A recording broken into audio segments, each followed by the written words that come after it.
Gisélia Freitas, psicóloga, já está aqui com a gente no estúdio. Obrigada, Gi, pela sua presença. Doutor Gabriel Meriguete, também advogado, vai ajudar a gente a entender tudo sobre internação compulsória, porque quando chega numa situação dessa, como é que a mãe consegue? É uma pergunta que já fica no ar, daqui a pouquinho ele vai responder pra gente. Mas antes, vamos cumprimentar aqui a dona Maria Muniz. Muito obrigada, dona Maria, pela sua presença aqui com a gente. Ela entende, ela vive na pele esse medo, esse sofrimento, né? É meio complicado, né, a situação da gente nesse caso, porque, como você falou, você viver com medo é uma coisa, e você viver com medo dos seus filhos dentro de casa. No meu caso, por exemplo, eu até me emociono, porque uma mãe, ela cria os filhos e os filhos têm toda a liberdade dentro da casa da mãe. Mas, infelizmente, os meus não têm essa liberdade. Eu não posso. Sinceramente, eu tenho medo dos meus filhos. Esse meu filho, ele tem 37 anos. Como a menina falou, não é mais um adolescente, né? E ele já dentro de casa já quebrou tudo. Não é a primeira vez. Ameaçou me matar, eu e meu esposo. Já chamei a polícia e a ambulância várias vezes, umas 6 vezes. Né? Levou ele para um hospital.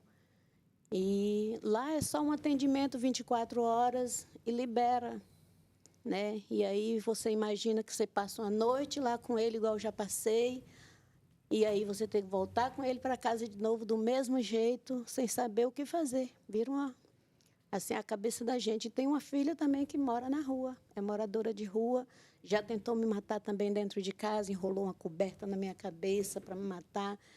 Não é só usando droga que eles trazem risco para a gente. Quando está na abstinência, ainda é mais ainda. Eles fazem qualquer coisa para usar droga. Por quê, Gisélia? Muito importante nela trazer essa frase, não é só quando está usando droga. Na abstinência se torna um risco ainda maior. Por quê? O que acontece nesse momento? Nesse período que não está usando é pior. Por quê? Porque a droga, ela libera, o nosso cérebro libera no nosso sistema a dopamina. A dopamina que traz alegria, bem-estar, tranquilidade, é o que leva à dependência, é a liberação da dopamina. Então, se eu não estou usando, eu não tenho essa recompensa positiva, meu cérebro, ele entra num processo de paranoia. Eu quero me sentir feliz, bem-estar, relaxado, né? O que causa no cérebro. E vai a qualquer custo, porque é muito forte, lógico, né? Existe uma predisposição. Em algumas pessoas, esse estrago é maior, porque mistura as questões pessoais, psicológicas, sociais, né? Os vazios, esses fantasmas que todo mundo tem interno. Mas ela falou bem, o período da abstinência é o pior, mas passa depois de um certo período. Por isso que muitas vezes a internação é importante, porque ele faz um processo de desintoxicação, toma remédio. E aí, qual o segredo? É a pessoa ter a maturidade, achar, Robertinha, outros processos de recompensa que reforça positivamente, que libera também a dopamina no cérebro. Por isso que a gente fala de atividade física, bons relacionamentos se liberam, comer bem, né, estudar, relações afetivas, libera essa dopamina. E esse processo de compensação, de troca, é muito difícil porque a pessoa quer uma dopamina rápida e fácil. Né? É a felicidade barata, que dá aquela sensação de bem-estar no momento, mas na verdade só está aprisionando mais ainda. Doutor Gabriel, quando que chega a hora da internação compulsória? Porque a gente está falando aqui, né, ilustrando com 2 histórias que já estão colocando a vida da mãe, do pai também. No caso aqui também, desse outro caso que a gente trouxe, que a Marla trouxe, também tentou colocar fogo na casa, tentando contra a vida da própria mãe. E aí, não é um caso de internação compulsória? Pois é, boa tarde. Boa tarde. A lei prevê algumas hipóteses de cabimento da internação. Definitivamente não é uma tarefa fácil, não é uma tarefa simples. O primeiro requisito que nós temos que observar para ser possível ou não uma internação é a pessoa cometer mal a si ou a alguém, sua mãe, seu pai, o seu irmão. Havendo este cenário, você abre uma porta de possibilidades legais. Novamente, não é tão fácil como que está no papel, como está na lei. Na lei você tem uma primeira hipótese, que é a internação voluntária, que, como o nome já diz, é quando a pessoa voluntariamente deseja, quero me internar, quero me tratar, quero curar. Quando essa pessoa não tem essa vontade ou não tem condições de decidir por si, a família ela pode fazer uma internação involuntária. A internação involuntária é quando ela, geralmente uma família que possui condições financeiras, ela procura uma clínica e, munido com um laudo de um médico psiquiatra, promove a internação involuntária. E após até 3 dias, a Justiça, o Ministério Público é notificado. E em casos que a família geralmente não possui condições... Que essa é a realidade da maioria, né? Da maioria das pessoas, existe a internação compulsória. A internação compulsória é quando a família procura um médico psiquiatra munido de um laudo, procura o Poder Judiciário, procura o Ministério Público, procura a Defensoria Pública, a Promotoria, a Justiça, e é determinada uma internação compulsória. E aí, como o nome já diz, compulsoriamente essa pessoa é levada para uma clínica. Essa pessoa não vai ficar internada para sempre. Um dia ela volta para casa. E aí que os desafios começam. Mas o caminho inicial é esse. E aí a grande questão, olha, mas o meu filho, o meu parente, como é que eu vou levar ele numa consulta com um psiquiatra para ter um laudo? É um primeiro desafio. Sendo que ele não quer, né? Exatamente. Então, quando há este cenário, a Justiça recomenda que você reúna provas, o máximo possível de elementos, fotografias, conversas, boletins de ocorrência da Lei Maria da Penha e, munido disso, leve até um juiz para que esse determine a internação compulsória. Pelos critérios aqui, e de acordo com o que a dona Maria já relatou para a gente, você tinha aqui também todos os motivos para conseguir uma internação para o seu filho. Conseguiu, dona Maria? Não, até hoje não consegui. A gente aguarda, fica assim uma fila enorme, porque a gente não tem condições de pagar, né? Nenhuma. E ele não quer de jeito nenhum. Quando eu falo para ele de um tratamento, o meu filho, eu falo para ele de um tratamento, ele fala que quem precisa de tratamento sou eu. E ele não precisa de tratamento, só que o risco que ele traz não é só para a gente, para ele mesmo e para a população, porque ele está com transtorno mental. Ele desenvolveu? Desenvolveu através da droga. Ele fez um uso muito alto de uma droga, uma substância muito forte, e a partir daí ele começou a dar esse surto. Ele não surta só usando droga, ele surta assim do nada, ele arruma um emprego, começa a trabalhar muito bem. Começou a fazer um tratamento em casa, e aí começou a ficar bem, começou a trabalhar, e do nada ele parou o tratamento para usar a droga, e aí dá um surto, e aonde ele estiver, se não liberar ele quebra tudo. A senhora consegue dormir quando seu filho está em casa? Quando ele está em casa, agora eu nem tenho ele mais assim em casa. Agora mesmo eu saí de lá, ele está com surto. Que ele está numa kitnet, é ao lado da minha casa, que não tem acesso à minha casa. Mas de cá eu escuto ele o dia todo, gritando, falando. E assim você fica imaginando que a qualquer momento pode acontecer alguma coisa lá com ele mesmo. Ele cometer até um suicídio. E aí, no momento como esse, Gisélia, essa mãe não sabe o que fazer. E aí, ela vai lá, intervém, coloca a própria vida dela em risco, aciona as autoridades, né? O que é indicado num momento como esse? É difícil, né? Até porque, muitas vezes, a mãe, o que ela tem ali é só amor, né? E o que fazer? Isso é um tipo de trabalho para especialista, Roberta, sabe? Porque, não que não tenha que dar amor, não é isso, mas quando está nessa fase que ela está relatando, em termos comportamentais, é de internação, é tratamento psiquiátrico, é remédio, já está num processo muito avançado, o cérebro já está destruído, e depois que você destrói certas camadas do cérebro, não tem volta, o sistema cognitivo se perdeu. Né? Então, mas tem como, através de remédio, fazer algumas compensações para a pessoa ter uma vida normal. Então, quando se prolonga muito, há uma destruição que não tem, e não é culpa da mãe mais. Né? Então, existe um processo, primeiro, dele querer se cuidar. Então, essa consciência, se esse cérebro estiver muito destruído, é difícil ele entrar nesse processo de eu preciso mudar de vida, eu preciso ter amor à minha vida, eu preciso ter cuidado com a minha mãe. Então, esse processo de empatia, de consciência, de mudança, essa força de querer voltar, muitas vezes já está destruído, mas só um profissional pode realmente diagnosticar se ele está com traços já esquizofrênicos, psicóticos. Então, quando mistura isso tudo, é muito mais complexo, é só um profissional. E tem como buscar ajuda. Eu acho que a mãe ela tem que se proteger, se blindar, porque realmente a gente vê casos horrorosos, é perigoso, mas do jeito de mãe, sem abandonar por atrás dos bastidores, trazer profissionais para ajudar esse filho.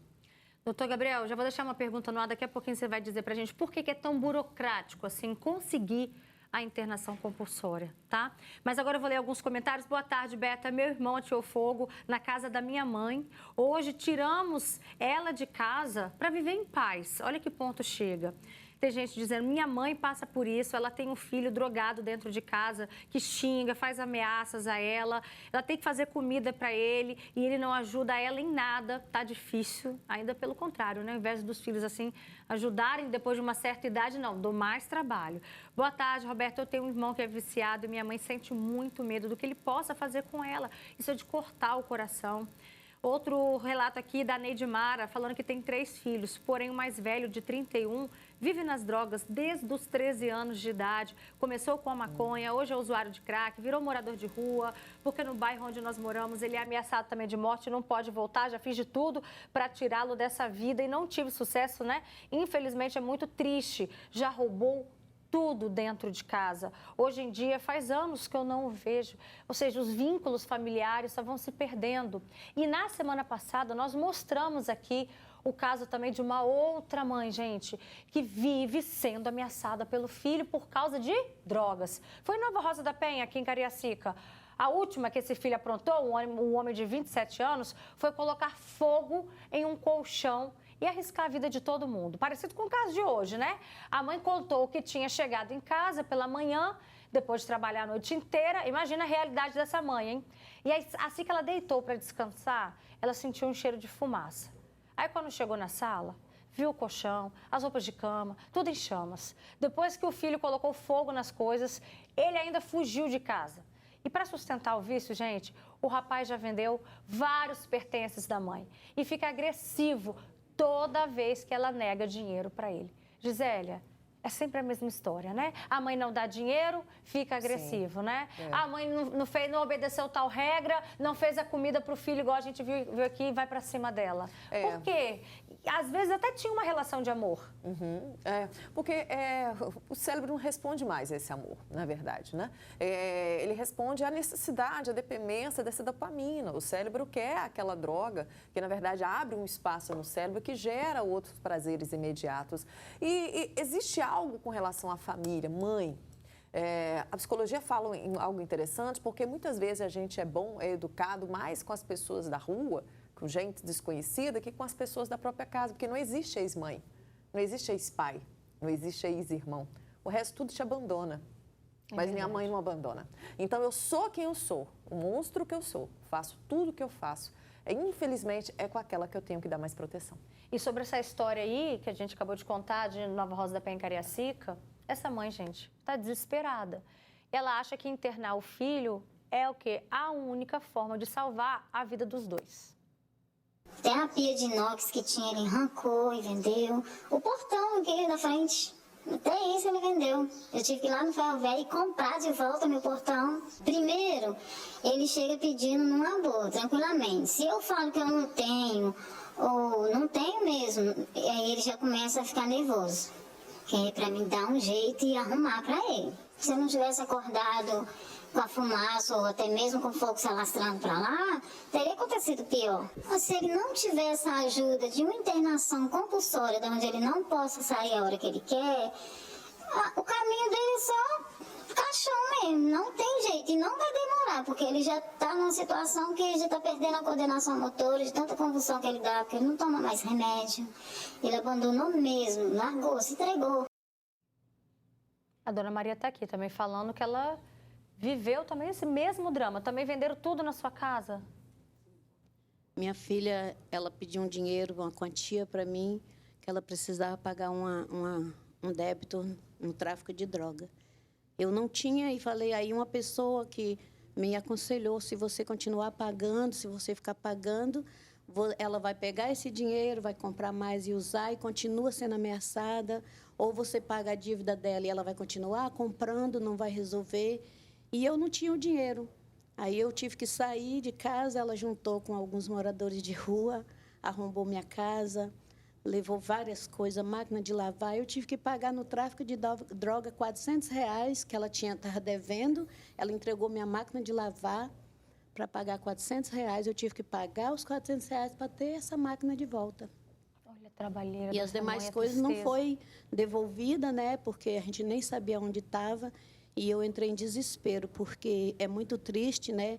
E por pouco ela não tirava a vida da gente dentro de casa. Se eu tivesse dentro de casa e ela entrasse com eles, né? Era perigoso até a gente querer reagir, porque às vezes a reação da gente é não querer deixar levar os bens da gente, porque a gente não tem condições, trabalha para adquirir tudo, tem um amor imenso pelos meus filhos, mas esse menino meu, assim, quando ele, de vez em quando ele entra, assim, alguma coisa na mente dele, ele é carinhoso comigo, me defende, ele me avisa da outra, olha, mãe, não deixa Milena entrar dentro de casa, não, com a senhora sozinha, sendo que ele também me traz risco, mas ele às vezes me aconselha a fazer isso.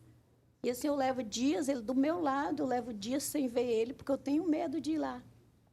Gabriel, a gente viu a mãe ali falando, só internação compulsória, para ela é a única saída. Dona Maria também. Por que é tão burocrático assim? Não é tão simples assim de conseguir? É um conjunto de fatores, mas eu acho que é possível destacar alguns. A falta de vaga já começa por aí. Infelizmente, há muitas pessoas necessitando de vagas no setor público, mas não tem vaga suficiente. Além disso, logo quando eu comecei falando, é necessário um laudo médico de um psiquiatra. Roberta, é difícil um atendimento básico de um especialista no SUS. Imagine encontrar um psiquiatra para fazer um atendimento tão específico para um caso de urgência. E ainda levar o filho junto. Exatamente, que é um dos maiores desafios. Então, como a dona Maria falou, como eu vou fazer esse deslocamento? E a primeira coisa que a pessoa tem em mente é o que? Ligar para o 90, chama a polícia. E como foi exatamente no caso que ela disse, que a polícia eventualmente leva para o presídio ou leva para um ambulatório, para um PA, e no outro dia devolve. Então, a falta de eficiência do poder público de não dar informação para as pessoas, conscientizar, isso faz toda a diferença. A falta de acolhimento para essas famílias, eu entendo que seja como determinante para a falta de sucesso dessa política pública. Enquanto isso, Gisélia, as mães, porque são mães, a gente sabe, vivem o quê? Em função dos filhos. Elas param a vida delas, né? Praticamente. Totalmente. Sabe o que eu aconselho? Né? Não tem muito o que aconselhar, né? Ninguém vive essa dor. Mas quando você começou a ler os depoimentos, eu, como se eu fosse essa mãe falando aqui agora, dá uma sensação assim, eu não estou sozinha, né? Eu não fiz nada de errado. Não é só eu. Né? Isso acontece com várias pessoas. Ter um grupo de apoio é muito importante, sabe? E às vezes esse grupo de apoio está na igreja, está no grupo de amigos, está na família, é procurar um profissional, um psicólogo. Existe grupos de apoio de mães que têm filhos usuários que começam a falar ideias, o que deu certo, o que não deu certo. Você precisa estar bem também para ajudar esse filho, independente da situação dele, né? Essa bipolaridade é pior ainda, porque gera uma esperança, depois cai tudo de novo. Quantas mães adoecem mais do que o próprio dependente? Muito mais, destrói. Há vários casos de falecimento, de dor psicológica, uma coisa horrorosa, mas existe. Então, o que eu preciso falar? A internação é importantíssima, mesmo com todas as dificuldades. E essa mãe se blindar, fazer tratamento, se apoiar, está bem, cuidar da sua saúde também. Tem muitas mães participando com a gente, dizendo, Robertinha, é muita burocracia para conseguir a internação compulsória. Outro relato, meu ex-marido ficou internado umas 5 vezes, não adiantou nada. Eu tive que me separar por causa dessa maldita droga. E olha que ele nunca me agrediu, viu? Outro relato, a minha mãe paga agiota todo mês para salvar a minha irmã, que é usuária. Também tem um comentário, meu primo fez uma quebradeira esse fim de semana. Queria bater na avó e foi preso, tá? Só que hoje já tá solto. A gente sabe que não dura muito tempo, não fica muito tempo ali, né? E também na semana passada, a polícia prendeu um homem que tentava invadir a casa do pai em Vila Velha. O histórico do filho é pesado, viu, gente? Ele tem passagens por furto e roubo e também mandado de prisão em aberto. Crimes, segundo a família, ligados ao quê? Ao vício em drogas. Nessas imagens, ele aparece pulando o muro e fugindo. Olha aí, olha aqui que ele faz. Ele carrega a TV do pai. Isso aconteceu esses dias e ele também foi denunciado por ameaça. Imagina, gente, o pai de 65 anos, o que ele fez? Ele entregou à polícia as mensagens que recebeu depois de se desfazer de um cachorro que era do filho. Aí sabe o que o filho escreveu para o pai? A sua vida vai virar um inferno.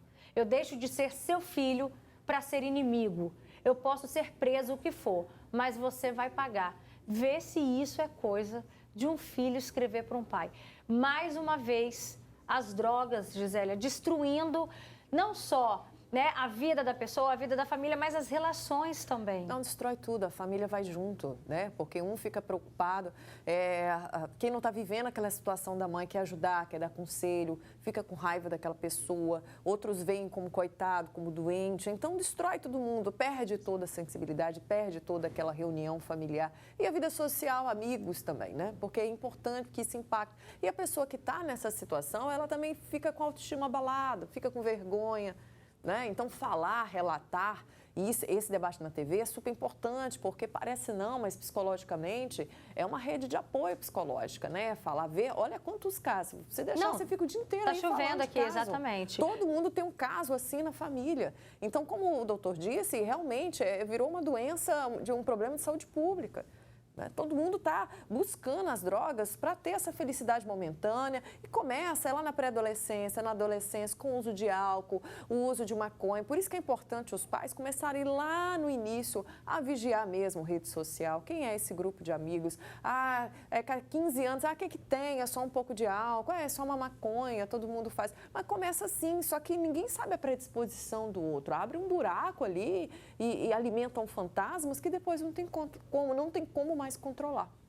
Agora, Gabriel, por que a gente não vê, né? Ah, foi preso. E olha que ali no caso ainda estava furtando a televisão da casa do pai. Tem mandado de prisão em aberto. Por que não fica preso por muito tempo?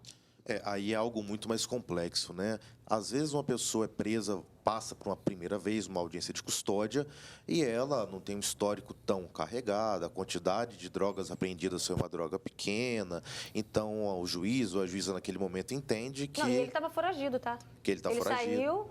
E retorna, uhum, né? Então há uma série de fatores, né? Mas o fato é que eu concordo, a pessoa não vai permanecer durante muito tempo lá preso. Então é um ciclo vicioso, ela vai e ela volta, ela vai e ela volta, até achar geralmente os piores caminhos, né? Os piores destinos, que é o que ninguém espera. Mas infelizmente é uma constante. Mas eu acredito, Roberta, para ser muito honesto, que a cadeia nesse caso não necessariamente resolve o problema de saúde pública. Ele é muito mais complexo, por mais que dê uma sensação de impunidade quando a gente assiste. Agora, dona Maria, a esperança da mãe. Minha filha, a esperança da mãe nunca morre, não. Que a gente sempre tem assim, eu às vezes oro para dormir e imagino assim, amanhã eu vou acordar e meu filho vai mais ser bem. Um milagre vai acontecer. E minha filha também. Que é muito complicado. A gente, você vive assim um dia após outro esperando que ela bate na minha porta numa mudança diferente. Depois que ela fez esse negócio lá em casa, que apanhou minhas coisas, ela nem na minha casa ela pode ir mais, porque ela tirou minhas coisas de uma boca e vendeu em outra. Aí os de lá do meu bairro não aceitam. Então, ela agora não pode nem ir no bairro que eu moro, né? Porque ela é ameaçada, que lá eles não aceitam, né? Ou seja, a mãe não consegue nem matar a saudade da filha. Não consigo. Às vezes eu vejo ela muito de longe, ela frequenta um centro pop lá na região, e às vezes ela pega o telefone de lá e manda mensagem para mim. E qual que é o sentimento da senhora quando você disse agora, eu vejo ela de longe? A vontade, assim, eu acho que de todas as mães, eu sempre falo isso, que uma mãe, se ela pudesse, ela baixava o céu, abria, colocava os filhos para ninguém tocar. Então, me dá aquela sensação, aquele desejo de abraçar, de limpar tudo e tirar ela daquela situação. Principalmente ela que é mulher, né? Uma única filha que eu tenho. E aos 19 anos de idade. Ter essa alegria ainda na vida. Isso, mas eu tenho essa esperança. A minha fé é bem pequena, mas Deus tem me sustentado. E eu tenho fé que ela vai ainda restaurar, ter uma família, um casamento, né? Eu ver ela no canto dela e posso até descansar. Eu sempre falo isso para Deus, que seja a última coisa que eu veja aqui na terra é a libertação dos meus filhos desse vício. Amém, dona Maria. Obrigada muito pela sua participação. Eu que agradeço pela oportunidade. Dá para sentir o coração maravilhoso que a senhora tem. E eu sofro de ver nessas outras mães. Às vezes eu esqueço até do meu problema, porque eu não perco o programa, não perco o balanço geral, e eu vejo esses casos. Eu esqueço até dos meus, que eu fico tão triste, começo a orar por essas mães também. Olha que mãe linda. Que Deus possa dar, né, força a elas para poder vencer. A minha foi com 19 anos de idade, o meu filho foi com 15 e está até hoje, né? Mas ainda não morreu. Enquanto a vida, a esperança. Com certeza. Obrigada mais uma vez pela sua presença, tá? Nada, eu que agradeço. Volte sempre. Obrigada também, doutor Gabriel, Gisele Por nada. Freitas, pela presença de vocês.